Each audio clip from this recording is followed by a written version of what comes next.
దేశం నలుమూలలా ఉన్న ప్రాంతాలకు అనుసంధానం కల్పించేందుకు మౌలిక సదుపాయాలను పటిష్టం చేసే లక్ష్యంతో గత 10 ఏళ్లలో ప్రభుత్వం అనేక చర్యలు తీసుకుందని ప్రధానమంత్రి నరేంద్ర మోదీ చెప్పారు. ఈరోజు తమిళనాడులో అనేక అభివృద్ది ప్రాజెక్టులకు ఆయన శంకుస్థాపనలు, ప్రారంభోత్సవాలు చేశారు. రామేశ్వరంలో పంబన్ వర్టికల్ లిఫ్ట్ సముద్ర వంతెనను ఆయన ఈరోజు ప్రారంభించారు. 8,300 కోట్ల రూపాయలు విలువ చేసే రైలు, రోడ్డు ప్రాజెక్టులకు శంకుస్థాపన చేశారు. రామేశ్వరంలో బహిరంగ సభలో మాట్లాడుతూ ప్రధానమంత్రి తమిళనాడు అభివృద్ది దేశ అభివృద్దికి తోడ్పడుతుందన్నారు. వర్టికల్ సీ లిఫ్ట్ అనేది శతాబ్దంలో ఒక అద్భుతమని చెప్తూ ఆయన దేశంలో మొట్టమొదటి వర్టికల్ లిఫ్ట్ సీ బ్రిడ్జిని నిర్మించిన ఇంజనీర్లకు శుభాకాంక్షలు తెలియజేశారు.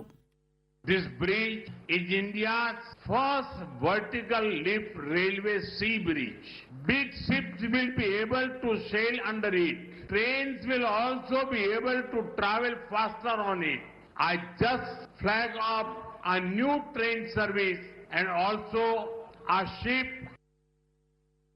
నౌకలు, రైళ్లు ఈ వంతెనను పూర్తిగా వినియోగించుకుంటాయని, దీనివల్ల వ్యాపారంలో వెసులుబాటు పెరగడంతో పాటు వాణిజ్యం, పర్యాటకం పెరిగి అనేక ఉద్యోగాల కల్పన జరుగుతుందని ప్రధానమంత్రి అన్నారు.